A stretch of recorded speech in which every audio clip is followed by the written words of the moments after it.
What's up, my man? How you doing? I am fantastic. Good to see you this afternoon. And I love that welcome screen you had flashing there all in blue while I was in the Oh meeting. yeah. I got That's, people smarter than me setting things up. hey, look, How you I got doing, to say, Jay? Nice to I'm meet you doing here. great. Doing That's great. Thank awesome. you. Where are you from? Where's that beautiful Southern accent? Yes, so I'm originally from and still live in Eastern North Carolina. Okay, And, I'm gonna be there in a week. oh, we're in North Carolina. We are going to stay at it's a EXP leadership event, and it's at one of that really nice resort right there in North Carolina. I don't know what it's called. Okay. I'll Yeah. have to Well, I'll have to look it up on my calendar. Let me look it up. You'd know Yeah, the we're right hotel on if the I said it. coast. We're in a small town, Oh, you Morehead are? City, Atlantic Beach. We're an hour and a half north of Wilmington. Oh, I gotcha. So I'm staying. We're in Charlotte, Mm, and it's at the. Where's the hotel? Yeah, I was excited to book the hotel. It looks like a signature property.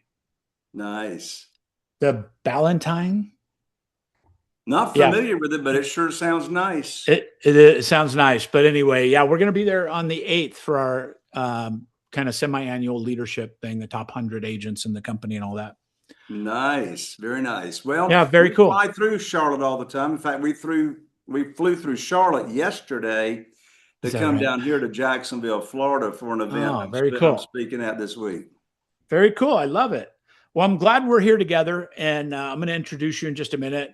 We're recording, but we'll chop it up and get it where it looks good. I'm going to do just a quick 20-second introduction of our podcast, and then I'll introduce you. I did a little bio, and hopefully you like it. If you want, I could read it to you once before we're live, and you could tell me if it's good or bad or I'm otherwise. I'm sure it's fine. I'm sure it's Okay, I want you fantastic. to brag on yourself. I know that's not easy for us, but and I'm excited to do the podcast. We have a lot in common. We've been doing a lot of similar things. You're doing it at a high level, and I appreciate you being here, contributing to what we're doing. Sure. Well, thank you And, for having me on. and we're happy to promote anything you want to promote. It's a capitalistic company here, so whatever you want to do is up to you. It's all good. All right, that sounds good. I appreciate it. Yeah, And I got a $3,000 gift for your audience. oh, I love it. I'm putting on live in person my upcoming private money conference, October 7th, 8th, and 9th, and it's a $3,000 event, but your audience gets to come for free with just Wow, a that measly that's $97 registration fee for two people. That's very cool. I appreciate that. We'll promote that. And I have an organization with EXP of about 1,200 agents. So we'll put that into that organization as well. And it'll be a gift from you. So I appreciate that. Nice, Cool. nice. Okay. So I'm going to get started. And I've got an hour earmarked out, start to finish. But usually I typically sometimes around 30 minutes or so. That's what I It could be normally do. shorter, could be longer, whatever feels good. Sure. And if we start getting in the weeds of something and it's feeling good, then we'll run with it, whatever works. Sounds good. Okay, I appreciate it. All right, so I am going to do a little countdown. I'll start my little spiel, and then I'm going to bring you in. I'm going to do me a favor. I'm going to can you turn your camera off for just a second? Let me see what the Sure, background is. sure. Let me see here. Hang on. There you go. Why don't you leave that up? And then when I call you, just put your camera back on. All right, sounds Okay. good. Okay. Appreciate it. Let me take a look at it, see if everything looks good on my side. Let me make.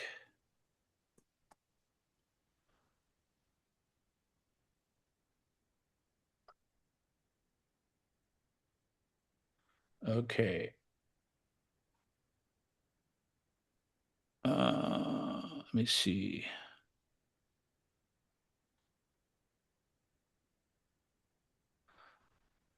I will be right back. It's going to have me join in my other Zoom, so it's got better quality. You should be Sounds able to good. stay right there. If not, just come in the same link. Okay. All right. Be right back.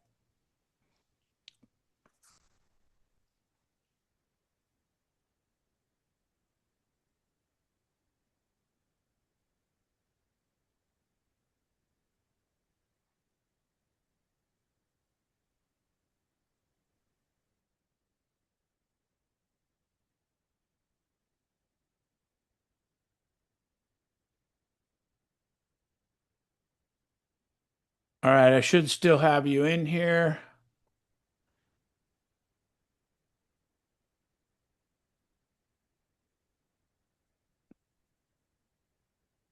Before I get started, can you hear me okay, Jay?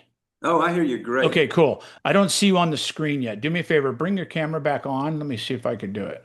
All right. I just want to make sure we're going to be good to go. Okay, cool. That looks good. Okay, I like the side by side. Okay, you could be on camera if you want to while I intro you. It's up to you. It's all good. All right. Well, very good. Yeah, that sounds good. Let's go there. Okay, let me get rolling here.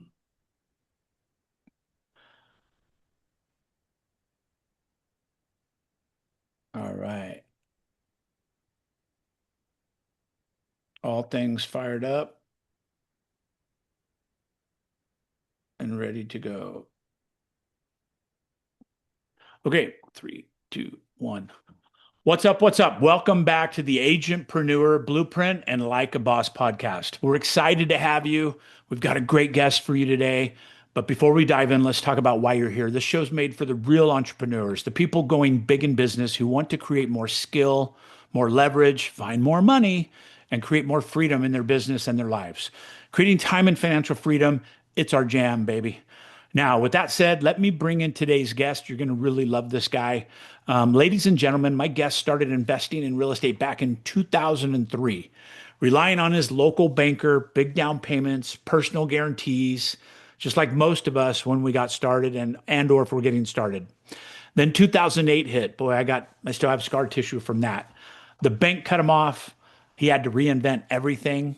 That reinvention turned into a system for raising private money, real money from real people without ever stepping foot in a bank again. His first pitch landed him $250,000, $250,000. Within a few months, he'd raised over $2.15 million. He caught my attention. It's on my radar. Since then, he's completed more than $118 million in real estate transactions, rehabbed over 500 homes, and averages more than $82,000 in profit per deal. I want to hear that one because I haven't had that in about 6 or 7 years since the market shifted. But all the while working less than 10 hours a week by leveraging automation. He's personally consulted with over 2,000 real estate investors and is known today as the Private Money Authority. Please welcome to the show, Jay Conner. Jay, welcome, buddy. Oh, my lands, Randy, thank you so much for inviting me to come along and be a guest on your amazing show. And I'm so excited to be here and passionate about private money because private money, this one strategy, this one part of doing the business has had more of an impact on our success in real estate investing business than any other strategy. When someone masters the skill, and it's very easy to get it done quickly. When you master the skill of attracting private money without ever having to chase, beg, sell, persuade, and attract the money, the funding chasing you, you'll experience the same exact thing that me and my wife, Carol Joy, have experienced. Ever since we started attracting private money in February of 2009, we've never missed out on a deal for not having the money. That's sexy. I'm just going to tell you right now because that is a pain point. I've been a contractor 30 years, and that's always been the pain point. There's more deals than money, and once you start asking for money, it's almost too late. Once you find these deals, they go fast and stuff. So I'm really excited to peel the onion back on this and find out what you've done and how you've accomplished it. And you're an author, you're a speaker. I know you're going to do a special thing for us at the end of the podcast that we talked about off camera. That's incredible. You've got a live event coming up that people are going to get to go to. But let's start at the beginning. So you were in the same pain point that most of us have been in that journey, right? I had a private money investor that had a little bit of money, had 250,000. We'd do one house, we were locked up till it sold and get to the next one. And we started trying to juggle private money. Then we went to equity firms and they wanted to name our firstborn after them and leveraged all kinds of other assets. There's just a lot of components of this business people don't understand. But if we could, let's, for our beginning investors potentially and through the, accredited or advanced investors, let's take us through the steps of that. So you started flipping and doing investment properties and the banks stopped lending, which we remember that time very well. 2008 was, like I said, I got scar tissue from that year as well, and a lot of us do.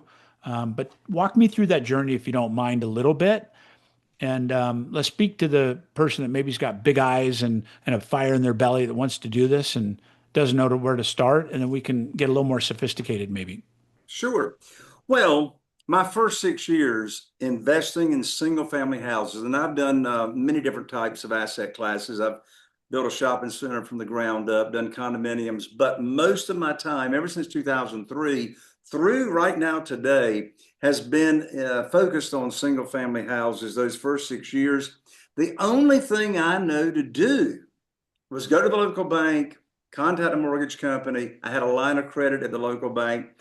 And that worked out okay until January 2009. I was sitting at my desk, Randy. I had 2 houses under contract to purchase, and I thought I still had a line of credit at the bank. I called up my banker. His name was Steve. We had a little chit chat. I told Steve about these 2 houses I had under contract. Steve and I had had this conversation many, many, many times. And I always had the money ready to go through that line of credit. And I learned like that over the telephone that my line of credit had been closed at the bank. And I said, Steve, what in the world are you saying? My line of credit is closed. We've done a ton of deals. I got a great credit score. I've never been late on payments. Why is my line of credit closed? And Steve said, Jay, don't you know there's a global financial crisis going on right now? I said, no, but you just gave me a global financial crisis. I don't have a way to fund these 2 deals.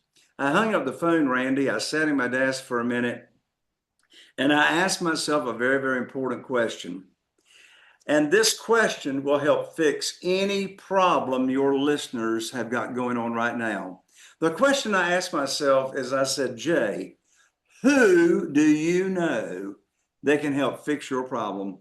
And by the way, these people running around saying every problem's an opportunity, I want to throw up. I did not have an opportunity. I had a problem. Now, the problem became an opportunity, or you and I wouldn't be visiting here on your show. When I asked myself that question, who do I know that can help fix my problem? I immediately thought of my good friend, Jeff Blankenship, who lived in Greensboro, North Carolina at the time, and he was investing in single family houses. So I thought to myself, well, maybe Jeff can help me out. So I called up Jeff. I told him what had just happened with my banker, Steve, getting cut off at the bank. And Jeff said, well, welcome to the club. And I said, well, I'm not sure I want to be a member of that club, but what club are you talking about? He said, that's the club of having your bank shut down your line of credit. He said, my bank shut me down last week. I said, well, Jeff, how are you going to fund your real estate deals? He said, well, have you ever heard of private money? I said, no. He said, have you ever heard of self-directed IRAs and how people can take current retirement money and move it over to a self-directed IRA company and then loan that money out to us? And the interest we pay them is either tax deferred or tax free. I said, Jeff, you are talking Greek to me. I don't have a clue what you're talking about. I said, what is private money? Jeff says, well, I'm really not sure, but there's this gentleman down in Jacksonville, Florida, by the name of Ron LeGrand. I said, who is Ron LeGrand? He said, I don't know, but Ron says we can get a lot of private money really, really fast. I said, okay, let's go to the conference. So Jeff and I went to that conference to learn about private money. That was in February of 2009. And oh boy, Randy, did I learn about private money. I came back home to Morehead City, North Carolina. And you know what I did? I put on my teacher hat. And my teacher hat says private money teacher. Now, what I mean by that, of putting on my private money teacher hat, that's the mindset. Mm-hmm. That's the mindset I took on. You got to own the real estate between your ears first. And I decided I was not going to beg, chase, sell, persuade, try to do any of that stuff until I first put an opportunity together. So I put together what I call my private lending opportunity. I decided how much interest what kind of return I was going to pay my private lenders, how they're going to be protected, how they can get their money back in case of an emergency. So I put together an opportunity that I could teach. And you know what's interesting? I've had 47 individuals, human beings, just like you and me, just ordinary people, I've had 47 individuals lend money and fund mine and Carol Joy's deals ever since February 2009. And here's the most interesting part about it, Randy. None of them, as in zero, none of these 47 private lenders ever heard of private money or private lending No way. or self-directed IRAs. None of them were sophisticated investors. These are all ordinary people, school teachers, law enforcement people, young people that had gotten inheritance. None of them Wow. ever heard about this world until, again, I The put on the teacher came to, mindset being a teacher. So what did I do? I led with education. I led with education, Mhm. a servant's heart, focusing on them as to how I could make a difference in their financial future and their financial situation. And so one of the biggest misconceptions, the biggest misconception that either new or seasoned real estate investors have is that they got to have a deal under contract. They think they got to have a deal under contract, and Mhm. then they go pitch that deal and look for money. I flipped that around. I Mm. turned that coin upside down in February 2009. And I said, it just seems to me it would be a whole lot stressful to get the money pledged, committed, lined up for us Mhm. first, with no deals attached to it, and have people understand the opportunity. And then all I got to do when I've got a deal under contract is I just look at my private lender sheet and call up the next private lender and give them what I call the good news phone call Right. and deliver on my promise without pitching the deal and put their money to work. I'm going to share one more fact and give it back to you, Randy. Wow. Randy, I'm guessing that there's a good chance that you have heard the guru stand on stage on the platform addressing either new or, sort of new real estate investors. And here's what they say. I know you've heard this. They'll say, oh, just get the deal under contract. The money will show up. Right. I want to go run into a brick wall when Right. I hear that. I mean, like, is the money going to show? I mean, is a drone going to fly over your front door porch and drop a bag full of money because you got a deal under contract?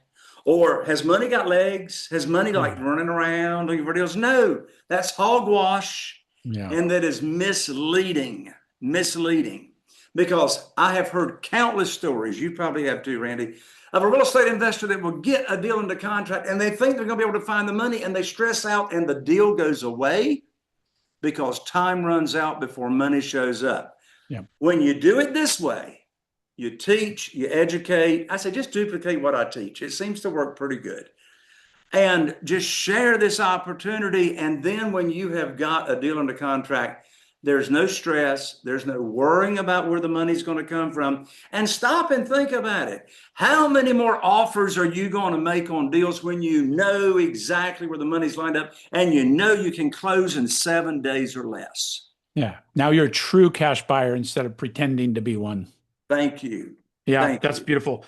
Wow, so many questions and things to unpack there, but I love what you're saying. And it's frustrating, because sometimes as a real estate broker, which I've been for 23 years, I've been on both sides, right? As a real estate broker, I had listings that people were writing offers on. They had private money. They had money's not going to be a problem. Then we get into contract. We have a limited time frame. They're scrambling. They're trying to pitch the deal to somebody else. They're trying to wholesale the deal to make 5 grand. And, we started seeing a lot more language, especially after 2008, through that period of time with short sales and all the things as these assignments, right? Randy Byrd or assignees as the buyer. And I'm like, who are the assignees? And they're like, could be anybody. And I'm like, so are you buying this house or who's buying it, right? And they'd get washy because they were trying to wholesale or be in an assignment position. But I love the idea of having the money in the bank. And personally, I haven't done this in the past. I've had money lenders that I know what their amount they're good for. So I went in with a posture because of a relationship, but I didn't have somebody say, we got 500 grand. If it meets these thresholds, then you're good to go, right? You just bring me the deal. We'll sign it off. We'll white paper and we'll move. So I love that. I'm loving to unpack that a little bit. You've done 47 individual lending partners over the period of these, whatever this is now. We're looking at like Yeah, 18, 16, 23, yeah, 18 23 years. years. And to be clear, when I say private money, that's got nothing to do with hard money. I got you. Yeah. Yeah. Tell the listeners what the difference in those two are. Yeah. That's important Yeah. designation. And that's not the fault of real estate investors getting that confused. The reason private money gets confused with hard money and vice versa is because you've got a lot of hard money lenders who are most of the time brokers. A Yeah. hard money lender is most of the time a broker of money Yeah. that goes out and raises money from investors to invest in their hard money lending fund. Right. Then the hard money lender turns around and loans that money out at a higher interest rate Yeah. to the borrower, real estate borrower, and of course charges points and fees and extension Yeah. fees. And the hard money lender is the underwriter. The hard money lender decides what the terms That's right. are. In contrast, private money has got nothing to do with hard money. Private money are individuals. Private lenders are human beings, ordinary people that lend money out to real estate investors, either from their investment capital and or their retirement funds. Hmm. Well, half of my private lenders, half of my 47 private lenders, as I said, never heard of this opportunity. And so when I learned they have retirement funds that they're not happy with, then I simply introduced them to the self-directed IRA company that I recommend. And they move those retirement funds over to the self-directed IRA company and then lend that money out to my company. And again, the interest that they earn is tax deferred or tax free, depending on the type of retirement fund they've got. So Smart. private money are individuals. Hard money is most of the time a brokerage. And I just briefly mentioned another huge differentiator. This is huge. In this world of private money, the borrower, if you're borrowing the money, guess what? You're already approved. There's no application, right? Right. And you are your own underwriter. You make the rules. You set the terms. Instead of applying for a mortgage, you turn it 180 degrees.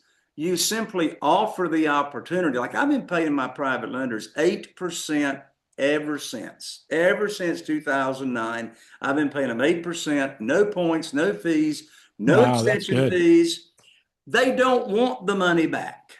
They don't want the money back when you cash out because they're not making any more money Hmm. until they Right. reinvest that. So it's a whole different relationship. And most real estate investors borrowing private money when they're starting out, they think that they're feeling like they're having to beg. They feel like they're asking people for something. Listen, how can you be rejected when you're not asking anybody for anything? I've never asked for money. I've never asked for money. Here's how it works. And I want you to start getting a feel as to how this flow works. First, I teach. Now that I can love how you took the teacher element of that too, because that's really it's everything in this statement that you're making.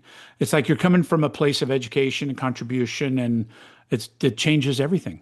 absolutely. And you see, desperation has a smell to it. If you are talking to a new potential private lender, an ordinary person in your network, Hmm. and they've never heard of this world, and in the same conversation, you talk about a deal that you need funding for, now you're chasing, now you're begging, now you are desperate. But let's switch that up. Hmm. How about a conversation with someone in your network? And I got all the networks broken down as to where you find these people. They're in your backyard. Anyway, you have a conversation about, and see, here's the thing. I don't go around throwing up on people about my private lending opportunity. I first diagnose if they've got a problem. You know, Right. the definition of malpractice is giving a prescription before a Right. diagnosis. Right. And so I first find out if people are just looking for higher rates of return safely and securely, but that can be done one-on-one. I mean, I put on my very first private lender luncheon where I invited 20 people. And I had my realtor there, my real estate attorney, my CPA. I fed them lunch. I gave them a little 30-minute presentation, education on what private money is, with no deals attached to that conversation. Right. No deals. Here's the opportunity. When I raised $969,000 at that one luncheon in commitments of just, of spending time with people, making people aware that this opportunity Wow. even exists. I love this. I've been doing this a long time, and you're explaining it in a way that's new for me. And I love that. I mean, I love learning, and I love looking back and going, "Ooh, those bruises didn't need to happen if I'd had this podcast 10 years ago." That's what the podcast is for me, right? That's what it means to me. But I love this. So do me a favor. Let's kind of just throw you a curveball. What's the best deal you've ever done? Either the amount of money or the family you helped or the freedom it created for you. What's the best deal you've ever done that comes to mind? Well, I've done so many of them. The first one, the most recent one that comes to mind is there's a condominium, oceanfront condominium. So we live in Morehead City, North Carolina. Go across the high-rise bridge to Atlantic Beach, and there's a 22-mile island that's the southern tip of the Outer Banks where we live. Right. And over there at Atlantic Beach, actually Pine Knoll Shores, there's a oceanfront condominium. And the owner of the condominium went on Google and wanted to and searched for how to sell my property fast. Oh man. And so they found us very, very quickly by doing a Google search. And we got on the phone with them and we learned that the young guy that owned it inherited it from his parents. And he lived out of state, didn't have any interest in it. And it's going to the foreclosure sale on the courthouse steps in 3 weeks. So he wants to sell fast. Wow. So we helped him out. Beautiful oceanfront condominium, totally furnished with what looked like brand new furniture. I mean, the total investment in this property was less than $10,000 for touch-up paint and a little bit of this and that. Wow. So because of having private money to close quickly, we closed super quickly, bought it for $450,000. And this was in June. Bought it for $450,000, did the touch-up paint, put it on the market for $620,000, and turned that condo, closed at the end of July. And after realtor fees and a little bit of carrying cost, so it was almost 200. So we netted, it was $160,000 in less. And that was this year you're talking about? That was last year. Oh, last year. Wow. So that was, almost $200,000 in less than 60 days. Wow. But the lesson, the takeaway from that experience was, number one, I couldn't have closed on that deal that quickly without private money having all the cash. Traditional wouldn't have worked at all. No, nowhere close to it. Nope. And you see, in this world of private money, we don't have to worry about appraisals. Appraisals don't even come into play. So you could have an appraisal contingency, but it's not contingent on the lender. It's contingent on you. Well, I don't even do that. Oh, you don't even need. Okay. Yeah, the private lender knows I'm not going to borrow more than 75% of the. Right, but in your position as a buyer, you could use that as a contingency PowerPoint, right? I could. Yeah. Yeah, I could. But your focus is speed. So your focus is saying you took the word out of my mouth, speed. So there's two most important speeds in this business. Speed to lead. Yeah. Which means as soon as that lead comes in, whatever your marketing funnel is, you got to be on the phone with them now. Yeah. Because in an hour, they're going to forget what they did. That's my world. I teach that 4 days a week. That's my world. Speed to lead. To lead. In fact, when someone responds to our marketing, Bailey, who is our AI agent, Bailey answers the phone 24 hours, 7 days a week, and has a conversation with the caller to set a phone appointment, right? Or if they come in by text, or if they come in by a Google form, Bailey is immediately texting them, setting a phone appointment. There's speed to lead. Yeah. And then there is speed to close. Mm-hmm. Well, speed to close happens with private money. I'll tell you one way that we get so many more of our offers accepted, Randy, and this is powerful, powerful. So, of course, we get a number of leads on properties that people still occupy the property. They're Mm-hmm. still living in the property, the condo, Right. the house, the double wide, whatever. And so here's our offer. And you're going to love this. And of course, you being a brilliant realtor as you are, this won't be new to you, but it might be new to some of your listeners.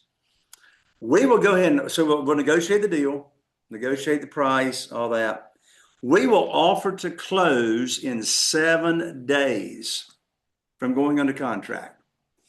And we say, look, you can stay in the house or the condo or whatever it is for free for whatever length of time that we both agree to that Mm-hmm. works for both of us. Maybe you need 30 days, maybe you need 60 days, whatever. You can stay in it for free. You get 50% of your proceeds in 7 days, 50% Mm. of proceeds in 7 days. You get the other 50% of your proceeds when you vacate. So how about cash in 7 days instead of cash in 60 or 90 days? 100%. Is that motivating or not? Do you need a moving vehicle to show up in 6 days? We could help with that too. Absolutely. Some of the best motivators have been them getting locked up in the work and all the things that have to happen. I go, I got that. I'll have a moving truck there. We'll get that stuff. The moving crew, move everything. For all you have to do is point and label boxes. They're like, you'll do that? I'll do that. We can do that. I Yes. love this. I Well, and love you know this. what ties in with that, Randy, as you know it, we know it. Time kills deals. Hmm. Time kills deals. Yeah, So it absolutely does. I want to shorten that length of time That's between conversation, contract, and close. That's always been the factor in real estate. You hear this location, location, location. Those are actually true words when you're looking at real estate, but cash is king is probably a bigger word. And cash to close, because a lot of people say I have cash, but that's not real cash. Your cash is parked. It's ready to deploy. And that makes a big difference when you're talking a 7 or even a 10-day escrow. That's massive because as a real estate broker, over 1,000 transactions, I could tell you, we've got house listed for 500,000 bucks. We get a full price offer, VA, crystal clean, the best possible offer you can get, and a conventional FHA, whatever they are. And then we get a cash buyer that can close in 7 days, and he comes in at 470, and that's a real conversation that I'm having with a seller. That's a real Absolutely. conversation we're having because the other one's got a 21-day time fuse for inspections and septic pumping and all the things, or a cash buyer that's willing to take it in 7 days and assume things. And I've seen sellers even go beyond my wishes sometimes. Like, this is a solid, you're going to get 500 grand. I feel 100% solid with this person. It's just going to be 21 or 30 days like customary. They're like, I'd like that cash in 7 days. So I love that. I Absolutely. love that. So this has been amazing. I love this. I love the conversation.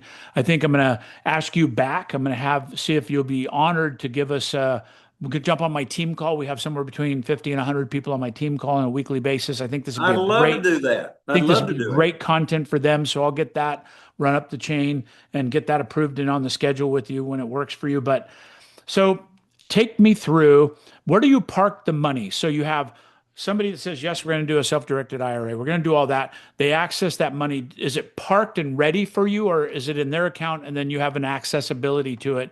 7 days is a tight window.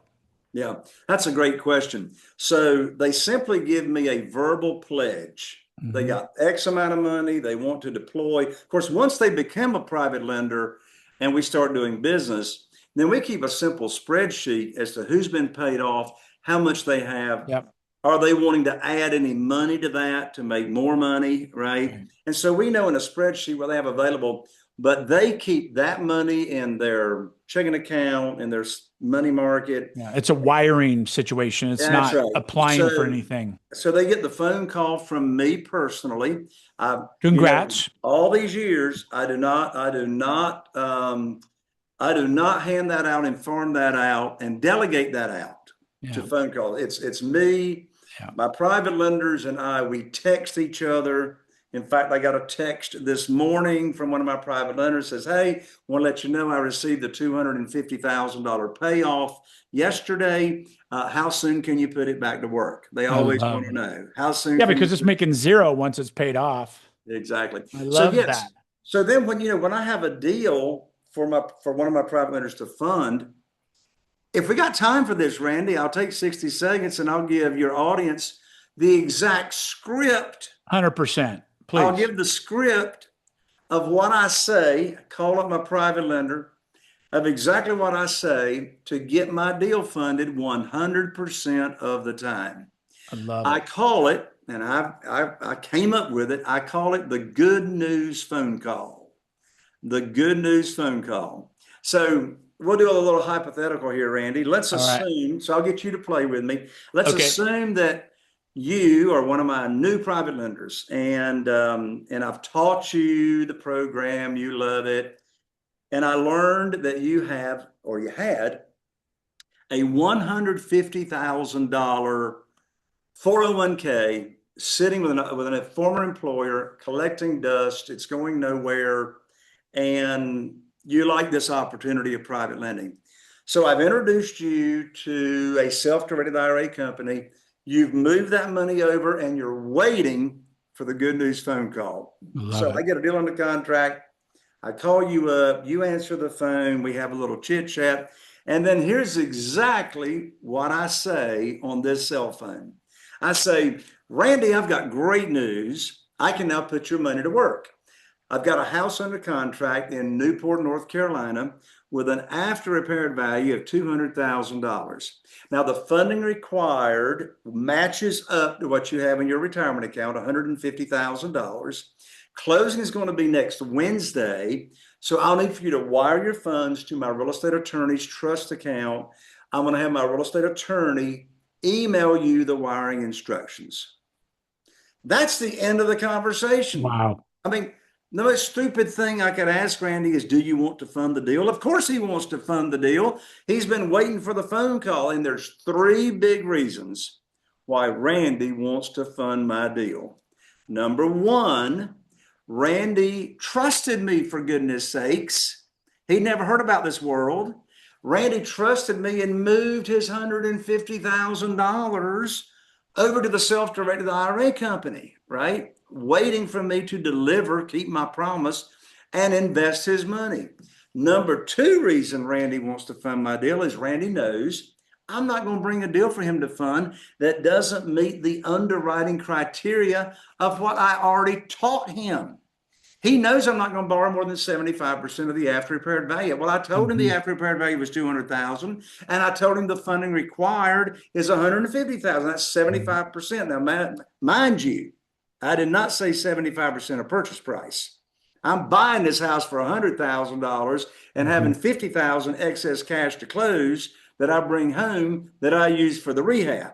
The third reason that Randy is dying to fund my deal is he's not making any money until I deliver on the promise and put his money to work. So, are you starting to imagine, speaking to your audience, Randy, are you starting to imagine how when you do these things in this order and having no desperation, is just a very, very commonsensical flow that makes everybody happy and keeps everybody protected?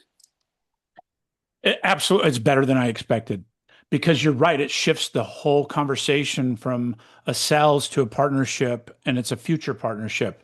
And the terms are laid out, the expectations are laid out, and then we're just checking the boxes. I wouldn't have called if I didn't have checked the boxes. Exactly. I love that. Yeah. And an important point that we didn't mention is that we're not borrowing unsecured funds. We're giving our private lenders the same exact protection as a local bank or mortgage company would get. All their loans are backed by the real estate.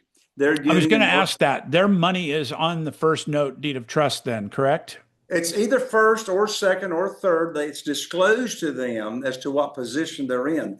First position is always for purchases, always for purchases. But you got some private lenders that might only have Oh, $50,000. I see what you're saying. So, but what I'm saying, you're not in first position with your Oh, no, company. Yeah. no, no, So no, no, no, whoever's no. got the most skin in the game is probably the first position. Exactly. Whoever's And then got the you're most saying you money. might have a second or third because if Joe's got 200 grand, the house is three. You might go Joe 200 grand, Phil 50,000, Sally 50,000, first, second, third. I got you. Exactly. Okay, that's Exactly. brilliant. I And love it. and they're all named. I mean, here's another example as to how they're protected, like the bank or the hard money lender or the mortgage company.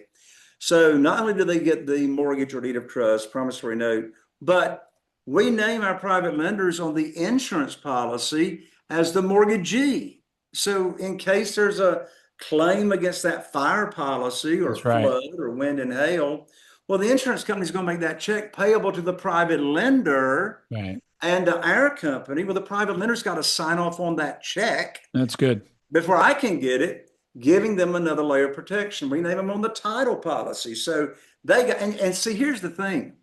None of them knew that.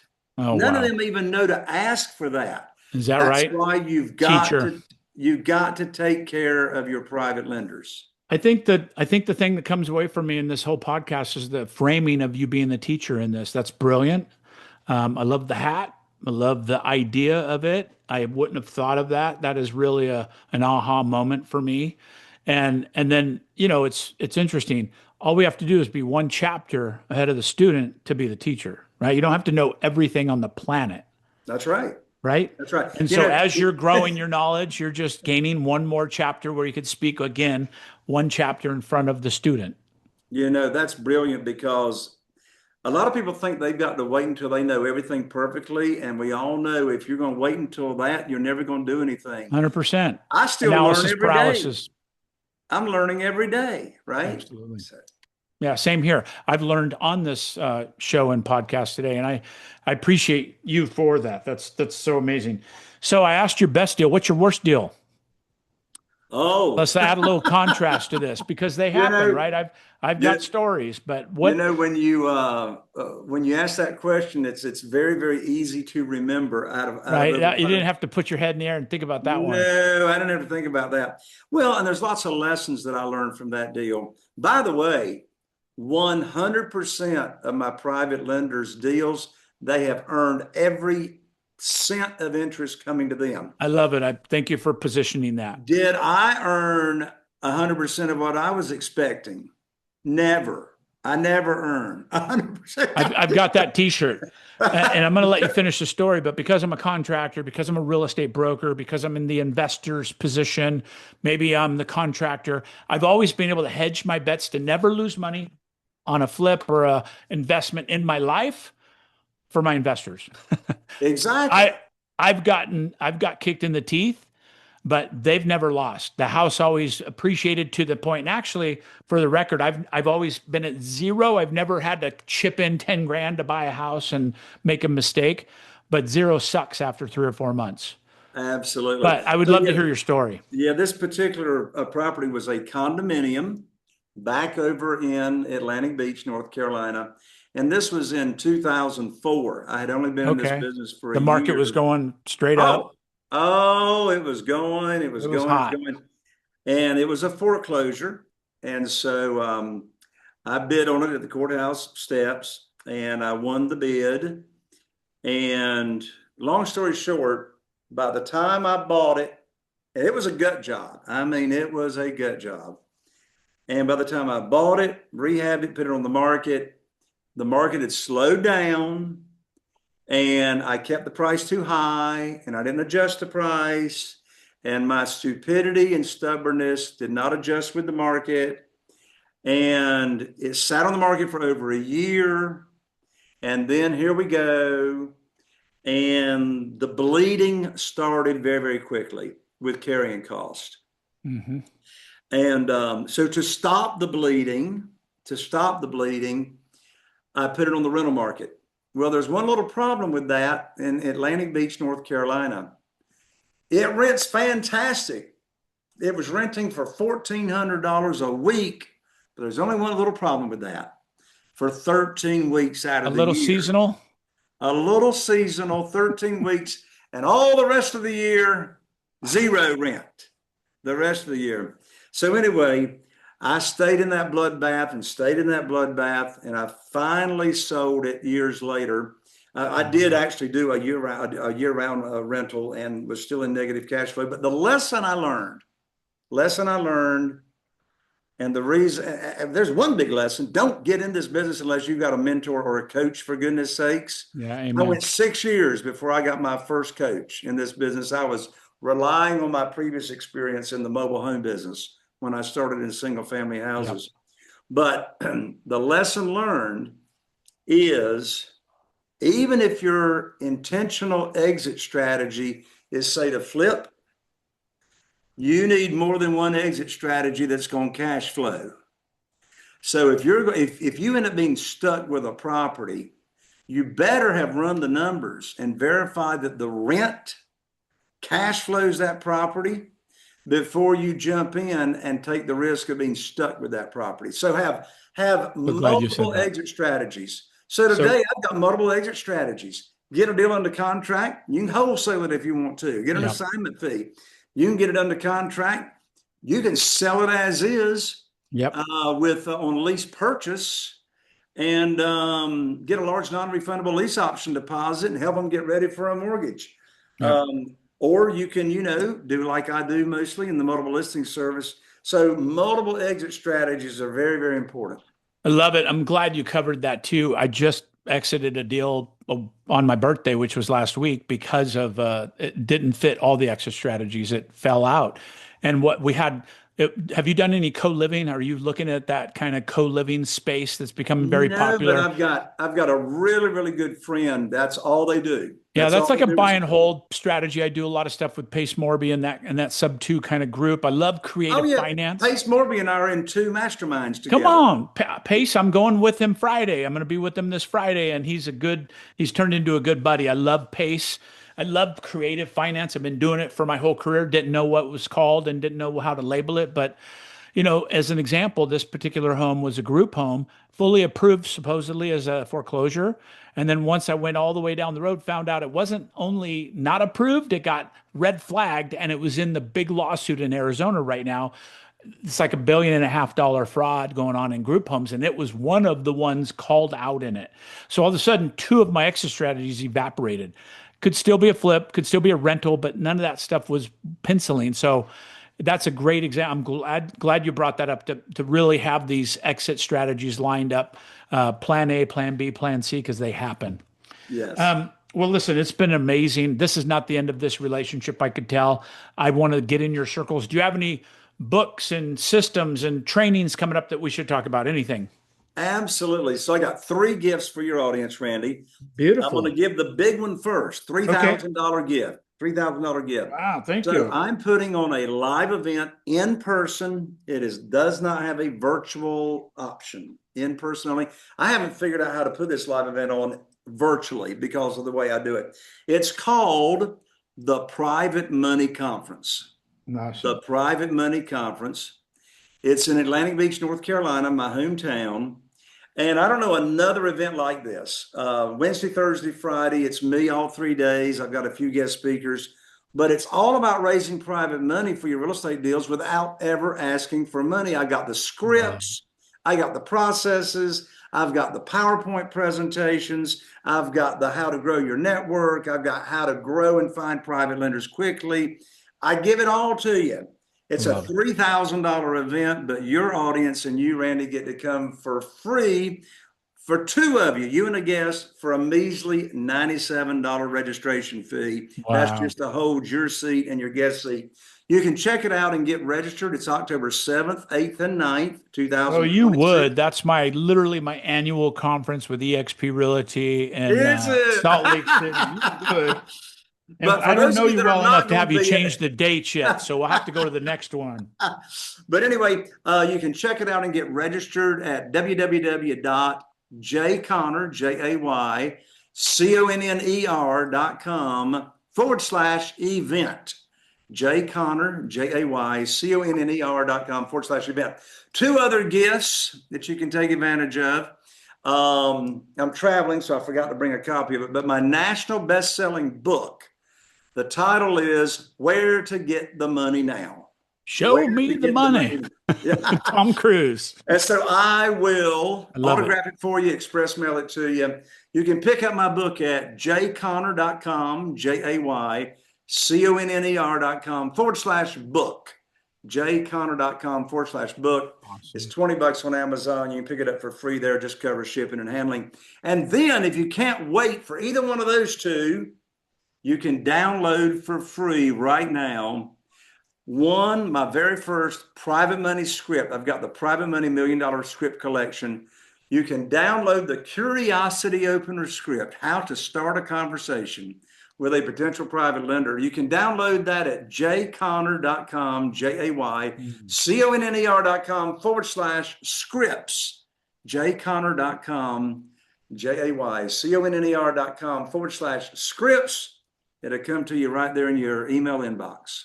You're a good man. High five on that one. High five. Bam.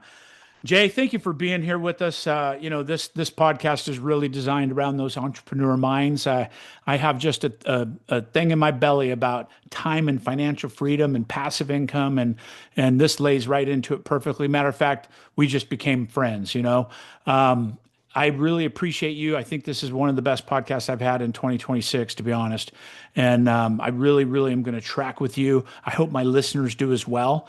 And if you're listening to us, stay tuned for more Entrepreneur and Agentpreneur is the name of my umbrella company, because the real estate agents and the lenders and the title people in this industry have no exit strategy. They're on the hamster wheel, and Agentpreneur and the entrepreneur lifestyle will give you that. Jay Conner, thank you for being here today. I appreciate you. We're going to go off air now, but stay on for just a second. I'd like to connect with you, but thank you for being here. Folks, Jay Conner, thanks for being here. Great show. I'll talk to you soon. Bye for now.